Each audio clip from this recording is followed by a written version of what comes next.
All right, Alexander, let's talk about Biden, about Joe Biden. And I really think that there, we're being set up, the world is being set up for a big change to happen in the White House. I don't know, I just have this feeling, and I'm looking at how things are coming out from DC. It looks like both the Republicans and the Democrats, and that's the key point, and the Democrats have come to the realization that Biden cannot govern effectively. I'm sure they knew that during the election, but during the election, it was just, orange man bad and get Trump out of the White House at all costs. But now it looks like we're all coming to the realization that a change is coming to the White House. President Kamala Harris, not that that's any better, but it looks like Biden is really on the decline. This week, he really mumbled. First of all, he really mumbled and bumbled during the Munich conference, and very incoherent. This week, he was walking out of a meeting, and the press decided to ask him some questions. They were kind of on the sideline, and Biden just couldn't give an answer. He just gave a one-word answer and walked off. We've had. I think it's been confirmed now that they're looking to remove his nuclear. His powers for the nuclear codes, and they're looking to remove that from the hands of the president. And it also looks like they want to take away his, and I believe it's the 20. God, I might get this wrong. The 28th Amendment, which is the power to go to war. I believe it's the 28th, but they're looking to also enforce that and dilute the president's power there as well. And that's also bipartisan. And if I'm wrong on that, you can correct me, or in the comments down below, you can correct me as well. We also have, which we'll also do in this video, we also have Blinken's foreign policy. And I say this because it looks like everyone else is giving some sort of press conference. Everyone else is talking to the press. Everyone else is now starting to slowly outline their visions for America and their term in the cabinet, how they see things, finally. But Biden has, is it 53 or 43 days where he has not given a press conference at all. He hasn't given a State of the Union either, even though it's not customary to call it a State of the Union during the first year. Usually a president gives some sort of address to the American people. He hasn't done that either. Something is going on. Something is going on, Alexander. What do you make of everything I said? Absolutely. Can I just remind our viewers that we were the first people to identify that there was odd things starting to happen. We did a program on this channel in which we discussed the fact that Kamala Harris, though she's only the vice president, was actually talking to world leaders like Emmanuel Macron and Justin Trudeau on the telephone as if she was the president, covering the full range of relations between the United States and those countries, as if she was the president, and appearing to make commitments on behalf of the United States as if she was the president. Then there was that very strange speech that Biden gave to the Munich Security Conference, which I did a program about on my channel, in which the very strange thing was not just that Biden fluffed his lines in several places, but that the transcript of that speech, which was published on the White House website, actually showed the places where he fluffed his lines. So you'd see the word that he actually used, which was the wrong word.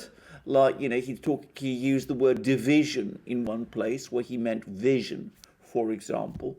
And they left the original there, and then they put a line through it, and then they'd have a correction afterwards in a way that emphasized and shows to the whole world that he fluffs his lines, which I think is most odd. I mean, that they would actually, the White House itself would publicize the fact that the president was making mistakes in speeches. Seems very strange to me. Then, of course, we've had this constant fact that he's not actually had any encounters with the press, a proper press conference. That, I understand, is something which hasn't happened since the 1920s. I mean, most presidents interact with the press regularly. They hold press conferences. Barack Obama held a press conference shortly after he became president. So did Donald Trump, by the way. And of course, there have been press conferences by other presidents also, and not just press conferences, but regular interactions with the press. And Biden, on the contrary, has been kept away from the media, from the press, as much as possible. Then there was this very strange meeting between Joe Biden and a group of Republican senators who went to the White House to try and broker with Joe Biden a compromise over the relief package, the economic relief package, the $1.9 trillion package that the Biden administration is pushing. And what they discovered, and what some of them are saying, including people like Susan Collins, is that they came away with the impression that though Biden himself was receptive or seemed to be receptive to some of these ideas, he didn't seem to be fully engaged, and that the person who seemed to be making the actual decisions was his chief of staff, Ron Klain, who I understand, or who they say, was completely hostile to any idea of compromise at all. Then, of course, you have the discussions that you've been talking about, Alex, to take away from Biden his right to launch, to take away the nuclear codes from him. That is unprecedented. That is something that is completely extraordinary. And, of course, the last time it was discussed shortly before Biden's inauguration by Nancy Pelosi, when she was talking about taking away the codes from Donald Trump, because she was trying to get Donald Trump removed from the presidency on the grounds that he was incapable of executing his office, and she was trying to invoke the 25th Amendment to do it. So that was what the Democrats were saying then. They were trying to say a president who is incapable of handling the nuclear codes is incapable and must be removed. And now, of course, what they're saying is that a president should have the codes removed, but he should remain president. So you're starting to see some of the tensions that are building up there. And of course, on top of all of that, you now also have this talk, and you're absolutely right, this bipartisan effort that's been made in the Senate to take away from Biden the options to start wars all over the place, to limit his ability to commit the United States to conflicts. And again, that doesn't suggest that this is a strong vote of confidence in the president and his ability to handle things. I would add that, interestingly enough, the two senators who took the initiative in proposing this step are both Democrats. So we're starting to see an increasing number of attempts, it seems, to try to trim back what Joe Biden can do. And then, as you rightly said, we had a major speech from Blinken, the Secretary of State, on foreign policy, which we need to talk about in more detail eventually, because it was quite a strange and rather disturbing speech in many ways. But again, he was laying out the details of American foreign policy, and not just the details, but the underlying philosophy of American foreign policy, of US foreign policy, in ways that you would normally expect the president to do. He is again talking as if he was the president.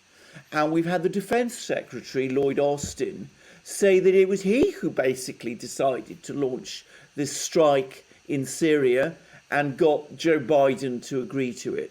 So increasingly we're getting the impression of an administration that is not controlled by the president, but which is working round him. That the president himself is no longer in charge, that he sits in the Oval Office, that he signs off whatever documents are put in front of him.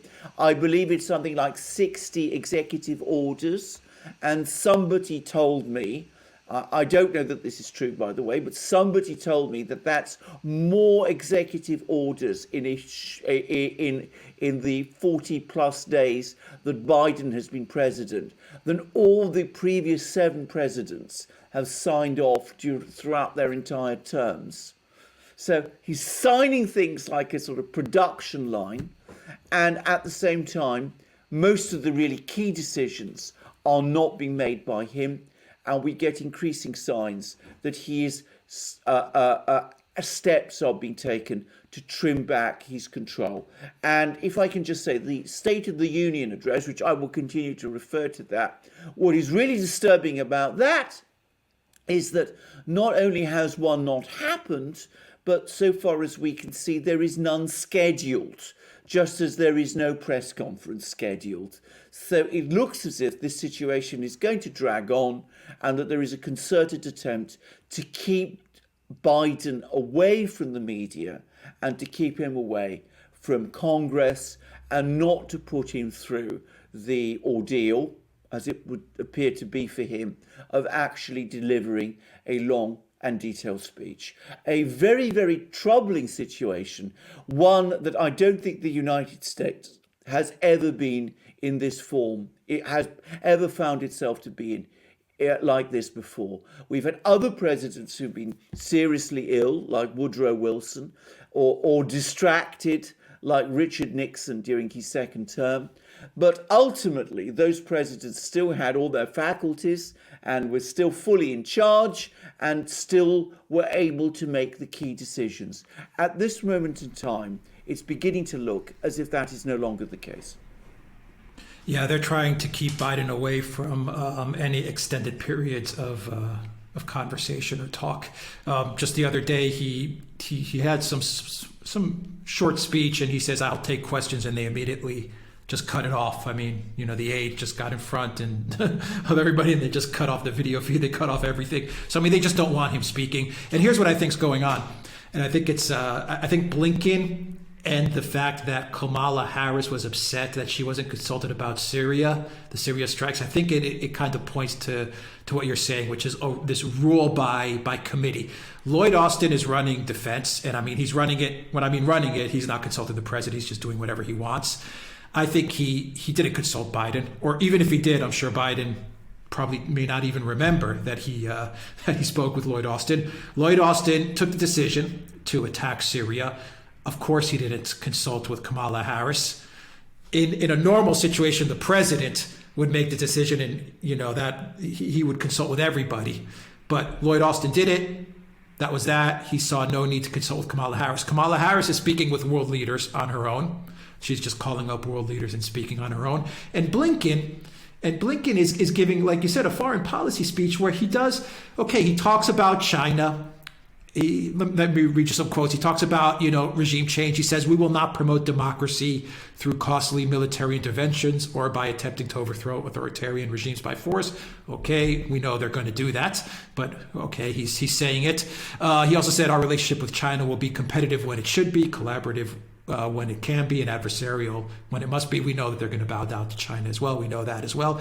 But the interesting part is that Blinken, as the foreign policy guy, talked a hell of a lot about domestic policy. He talked about immigration. He talked about U.S. democracy, the democratic system in the United States, and making sure that democracy is safeguarded in the United States. He talked about dealing with the pandemic and lockdowns. I mean, he really strayed off towards a domestic policy as well. I mean, my point on all of this is that it looks like you have these silos of rule in the White House right now, and everyone has been given some sort of sense of power or some tasks that they're in charge of, and they're just kind of doing them, and they're all covering up for the lack of a leader, of the head of the government. They're just covering up for him. Absolutely. There's no other way to explain it. You're absolutely right. And of course, what's happened, I mean, we were talking about this, by the way, all the way back in the summer. We said that this was the danger, that the United States could find itself in, that, it had a president who was not fulfilling his functions fully, and that the United States was going to be led by, in effect, a committee or a Politburo, if you like, which was going to be making the decisions. Except, even in countries where, cabinet or committee rule is the way things are done, you need to have someone chairing the committee and giving it direction.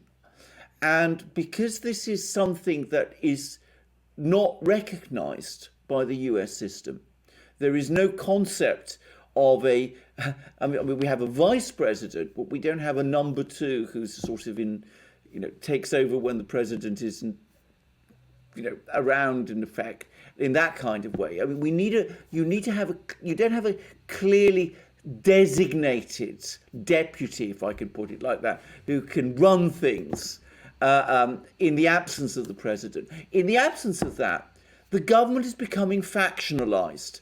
So you have Ron Klain doing some things, you have Blinken doing some other things, you have Kamala Harris doing other things too, Lloyd Austin doing things, and they're starting to quarrel. And you see that Kamala Harris is upset because she wasn't informed about the strike on Syria, and who knows, maybe she's partly involved in some of these attempts to try and limit Biden's ability to access the codes and to trim his powers to start wars, because she feels she ought to be kept in the loop, even though there's nothing in the government system that says she should be. We see Blinken talking about domestic policy, which is totally outside his remit. We see Ron Klain making decisions on economic policy.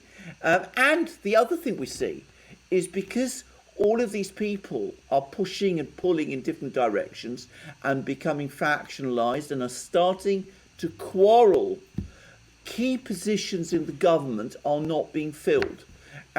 Only 58 posts in the administration, in the executive, have been filled since the election.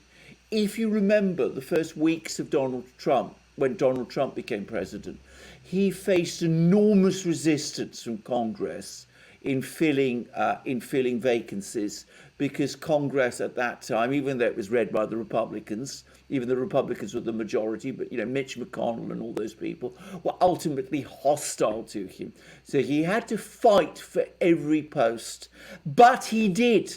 He was pushing all the time to get his people, or those whom he thought were his people, in.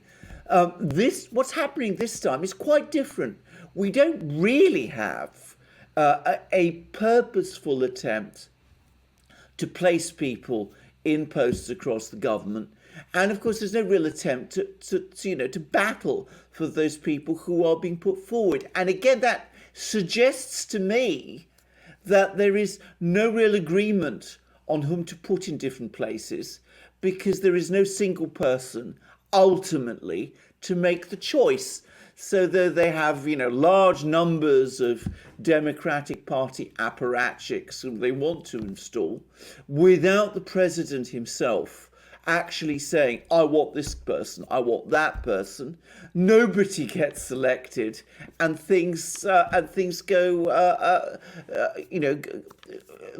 things fail. And of course, we saw that disastrous nomination of, what was the name? Tandem. Mira Tandem, exactly. Mira Tandem, which looked to me very much like it was agreed, it was done as a sort of, brokered between party factions. I mean, she's somebody very close to Clinton's, to the Clintons, for example. There was a sort of a bone thrown at the Clintons. No real thought seems to have been given about whether the Republicans could be won round, which they couldn't be, because she said so many horrible things about Republicans, that they were solid, or even solid in their opposition to her. And it turns out that many Democrats didn't like her either. Even a marginally well-run White House operation with a chief in staff, with a functioning chief, would have found that out very quickly. But that didn't happen this time, because, as I said, we have the factions, we have the deals being brokered, but there's no one overall taking charge and giving direction and taking control.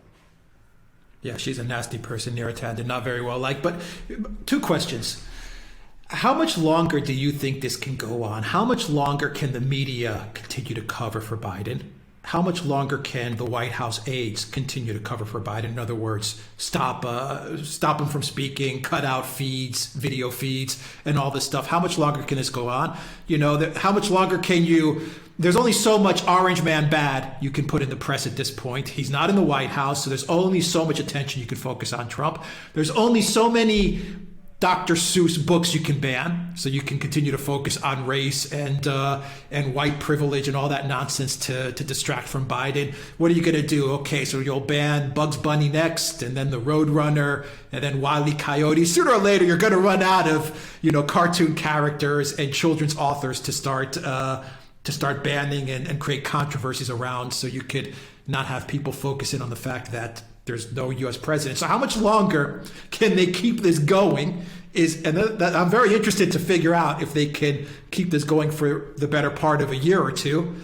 My second question in this two-parter is, things don't get better with the president, Kamala Harris, because once again, if Biden goes, you have Kamala as president, who's not very bright, not very intelligent, doesn't really understand the workings of being an executive by any means. I mean, she wasn't a senior senator. She wasn't a very well-liked senator.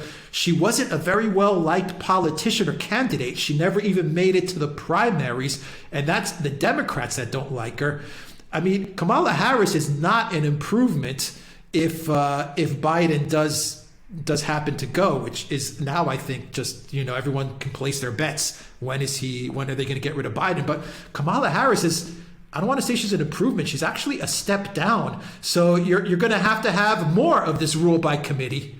Well, indeed, because, of course, the point about a President Harris is that she will lack authority because she wasn't elected to be president.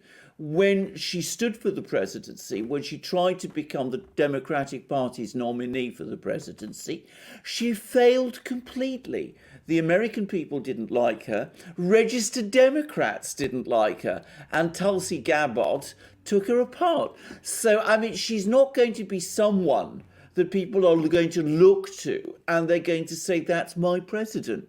Because she won't be. I mean, that's a fundamental problem with Kamala Harris. She hasn't risen. She won't have risen to the presidency through the normal route, through the electoral route, through fighting for the election, as American presidents always are.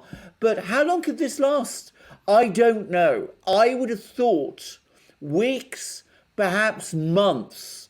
I think dragging this thing on for a year is going to invite many, many, many problems.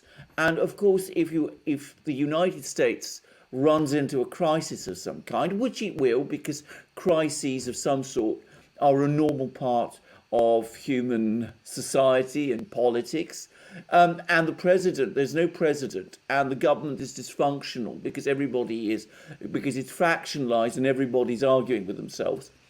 Well, at that point, then of course it doesn't just become embarrassing, which it's starting to be.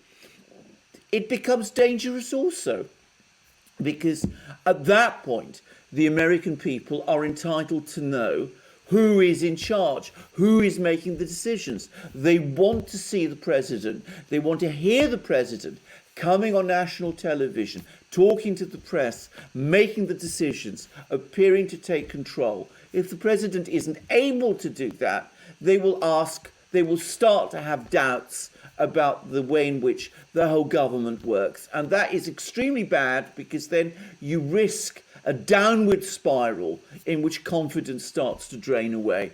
Now, I will say this, my impression is that the political class is starting to get extremely uneasy and nervous about the situation. As you rightly said, last year they were focused on one thing, which was getting the bad orange man out of the White House. And having achieved that, they now find themselves with a president who's starting increasingly to look like president in name only. And they hadn't previously considered the problems that that would create. And now they are faced with them. And I don't think they have a real answer and a real solution. Because as you correctly said, Kamala Harris is not a good solution. So at the moment, they're trying, I think, to keep everything locked down and not discuss it and pretend the problem isn't there. So there's some rumblings about the fact that Biden hasn't had a press conference. There's some rumblings about the fact that there's no State of the Union address scheduled. There's worries about the fact that he's launching attacks and not consulting people properly. There's talk about taking away, the nuclear buttons. There's quiet attempts by some people within the White House, perhaps Kamala Harris's people in the White House, to emphasize that Joe Biden blunders when he speaks and doesn't say things coherently, and that's why you have these uncorrected, or rather these strangely corrected transcripts appearing on the White House website. So you get the sense that there's unease and there's some stirrings, but I don't think at the moment they've worked out their plan B. I think that their original hope was that he would drag on past the midterms, past 2022. Then he would quietly retire. Kamala Harris would then be anointed president. She'd be president for about a year, 2 years. That would be enough to, take the shine off the ball, as we say in England. In other words, give her some experience and normalise the fact that she's president and prepare her for the next term and the term beyond that. But I think that this is coming on much faster than they'd anticipated, and I think they're getting worried and nervous about it. Yeah, I agree. I think that was the plan. Yeah. I agree. Go ahead. Can I just say, the cruelty of this thing really cannot be overemphasized. Whatever you may think of Joe Biden, and he was never somebody who was, I was a fan of in any way at any time. But putting a person who is clearly not up to the job into a job like this is, cruel to the American people, obviously, but it's also extremely cruel to him. He should be quietly retired. He should not be forced to be, he shouldn't be put in this embarrassing position where at some point the problems he has are going to be painfully exposed to the whole nation and the world. Yeah, I'm going to say something that may be a little controversial, maybe for you too, but maybe controversial, but I'm floating it out there. In other countries, and I know the U.S. is a different animal altogether, but usually in other countries, when you have situations like this and you have such a weak leadership at the top, weak, completely non-existent, your second in command is even more inept and incapable than this weak leader that you have at the top. Usually in other countries, if you had this type of situation, it would lead to I don't want to say the word given how sensitive it is. It would lead to other forces seizing upon power because they can and they see the opportunity to do so. Let me leave it at that. Well, this is what would happen in other countries. Just as nature abhors a vacuum, so does politics, and not just in other countries, but even in the United States. A government cannot function without someone in charge, and if we talk about other countries, what tends to happen is that somebody in a political vacuum does eventually step in and take charge. And in most countries, it should be said, there are constitutional and political mechanisms to do that and to achieve that in a proper and legal way. There are in Britain, for example. I mean, there would be in Britain. I mean, if there were problems with the Prime Minister in Britain, the Prime Minister would be quietly could be dismissed by the Queen, and a new Prime Minister could take over. And that's also true in many other countries also. There are ways of handling these things. The problem is the United States doesn't really function like that. The way that the founders envisaged the system is not of, removing the president from office in that kind of way, but of having regular elections, short terms, 4 years for the president, 2 years for the Congress, or at least for the House of Representatives. So regular elections, a constant churn of office, and that sort of thing. But all of that has been to some extent gummed up. It's not working itself properly because, of course, we just have had an election which, contrary to what the founders would have expected, has produced an outcome in which the person who is in charge is not apparently up to doesn't have the ability, any longer the capacity, if you like, to perform the task. That's not something that the founders would ever have envisaged, because the electoral systems that they created, they would have thought would make that impossible. Of course, they were thinking of another world in the 18th century, very different from the kind of political system that actually exists in the United States today. So I don't know what happens. Now, I mean, can I just say again, I mean, we all are nervous about making these analogies, and perhaps they shouldn't be pushed too far. But what happened in the Soviet Union is something very like this.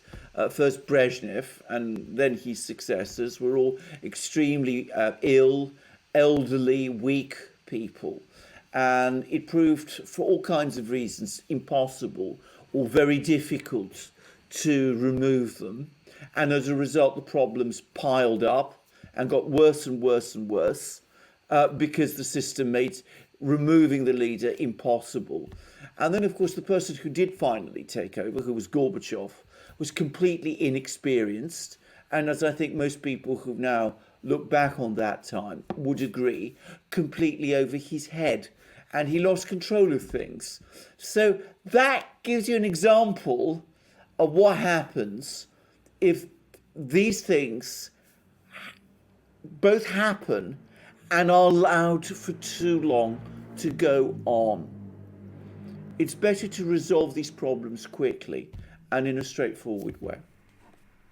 Yeah, just to sum it up, it would be like your Soviet Union analogy in the U.S. would be, Biden, Kamala. It would be like that on steroids, in that you have this ill, inept, incapable Joe Biden, and it leads to a very inexperienced, over her head Kamala Harris, and things completely spiral out of control. Just very quick. What it took in the Soviet Union decades to come to fruition could happen in the 4 years of, not saying that it is, I'm just saying that you could be looking at that type of scenario with Biden, Kamala, and even if you go past Kamala, you have Pelosi. So, I mean, there really are no good options in this lineup at all. Absolutely. I mean, no good options. Absolutely, because of course, I mean, we just make analogies between the Soviet Union and the US because there are important differences. The Soviet Union was not a democracy. The people were not involved in the selection of their leaders. Seeing the fact that their leaders were incapable, because of course, even though the political system tried to conceal the fact, it couldn't ultimately do so, was one of the important factors in destroying confidence and respect for the leadership. I mean, if people in Moscow and wherever across Russia, the Soviet Union, felt that, the people who were in charge were clearly unfit to lead them, they lose all respect for their leaders. But it was a very controlled system. The people were not accustomed to thinking that they had a say in this, and so this thing could drag on for a while. The United States is completely different. The United States has been a democracy for nearly all of its history. The people of the United States are accustomed to believing themselves the true leaders, the people who are ultimately have the sovereign power in their country. Government of the people, by the people, for the people.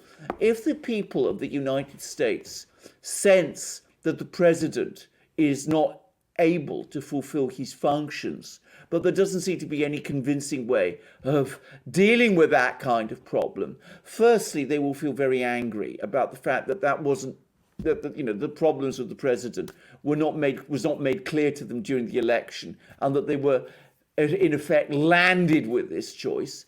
But secondly, the frustrations and the tensions will grow in all kinds of unexpected ways, because it won't just be a loss of respect, which of course there would be, but I mean, potentially a much graver crisis also.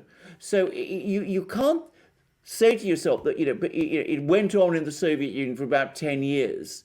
It can't go on in the United States for 10 years. The political system in the United States is not like the Soviet, and it won't accept it for 10 years. The American people will start to push back hard if they are forced to accept a president who is both unable to carry out basic duties and who ultimately brings the United States itself into international ridicule, because sooner or later that will also start to happen. We aren't there yet, but world leaders will start to pick up on the fact that the United States has not been properly led, and you'll start to see world leaders, Xi Jinping, Vladimir Putin, all sorts of people like that, first starting to take advantage, and also people starting to make jokes, and very cruel jokes, and that will gain traction, and the international prestige of the United States will falter even more. They already know, though, Alexander. They already know. Xi Jinping, Putin, Macron, Merkel. They already know. Well, those people, of course, they know. But as I said, I'm not talking, maybe not the leaders exactly, but people as well. One can imagine the jokes that will start to spread if this becomes overtly visible, and if it's not dealt with quickly. But how you deal with it, I don't know. Look, we knock on Macron or Trudeau a lot, but I mean, okay, especially Trudeau's been in politics for a long time. Macron, all right, he's obviously got experience now under his belt. They know that when Kamala Harris picks up the phone and talks to them, they know what's going on. I mean, I could just, okay, fine, they're happy that Orange Man is gone, of course, right? But I'm sure that Trudeau is also saying, okay, it's great that Orange Man is gone, and I'll fluff up Biden and Kamala. I'll say nice things about them. But behind the scenes, he's sitting there and he's saying, oh crap, the United States, the country just below us is being led by no one. They were people like... Exactly. I mean, there will be two things going on. They will both be teetering between, they'll be sort of chuckling to each other, about, Sleepy Joe isn't really all there anymore. But they'll also be very concerned because, of course, they are the allies of the United States. They depend to a great deal upon the United States. And they will be saying to each other, if I pick up the phone and call Washington because there's a crisis, who do I speak to? Do I speak to Biden? Do I speak to Harris? Or do I speak to Blinken? And can any of these people, in the end, speak for the United States government, let alone for the United States? Who do I talk to?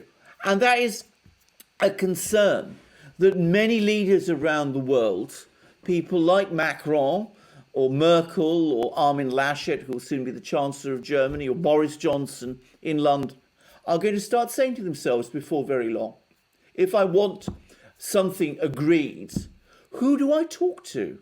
If I want to bring up a topic like, say, Nord Stream 2 or the Keystone Pipeline or whatever, who ultimately do I speak to? Who is the person who's going to make the decisions? because it may be that I talk to Blinken, and it may be that Blinken doesn't actually have that authority. Or maybe if I talk to Kamala Harris, other people will disagree with her and will say, well, she's talking completely without authority and without permission. And what she agrees with you doesn't really stick with us, and we'll simply ignore it.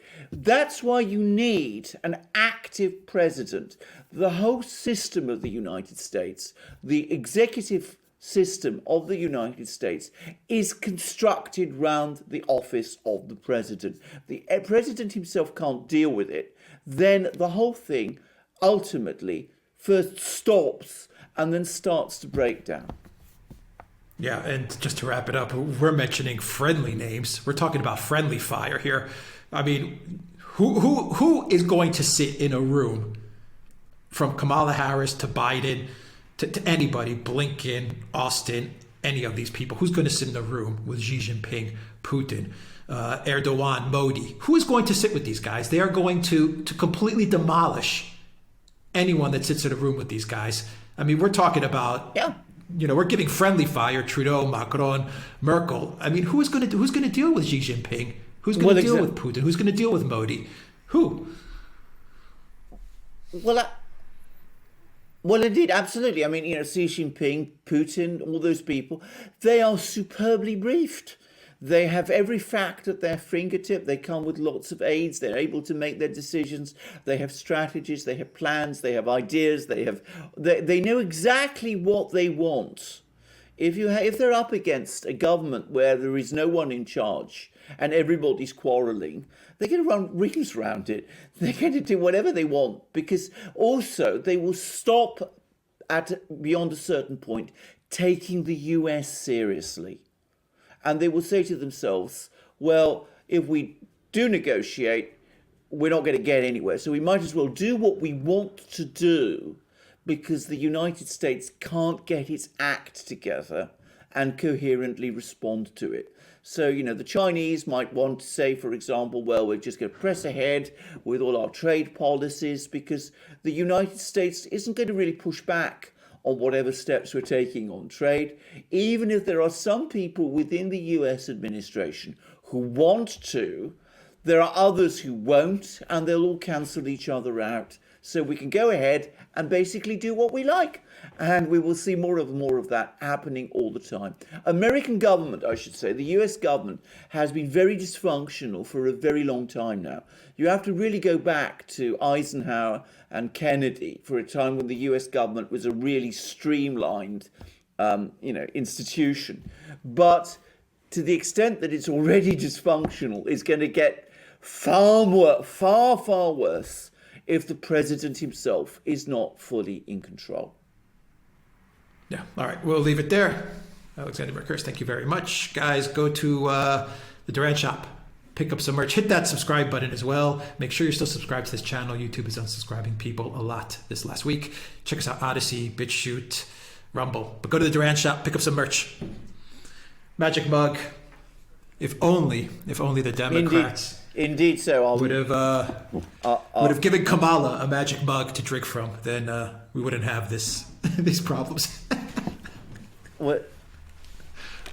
Absolutely. I mean, that would give her all the energy and all the drive and all the wisdom that she needs and all the geopolitical knowledge. But I'm afraid I doubt that she's the sort of person who would want to come and buy a mug from us. And that, unfortunately, is the truth. Very, very, very sad fact. But there we are. So come to our shop, buy the great things that are there, look us up on our other platforms, check out our other channels, support us, as Alex said, through PayPal, Subscribestar, Patreon, and the rest, and we look forward to seeing you in our next program.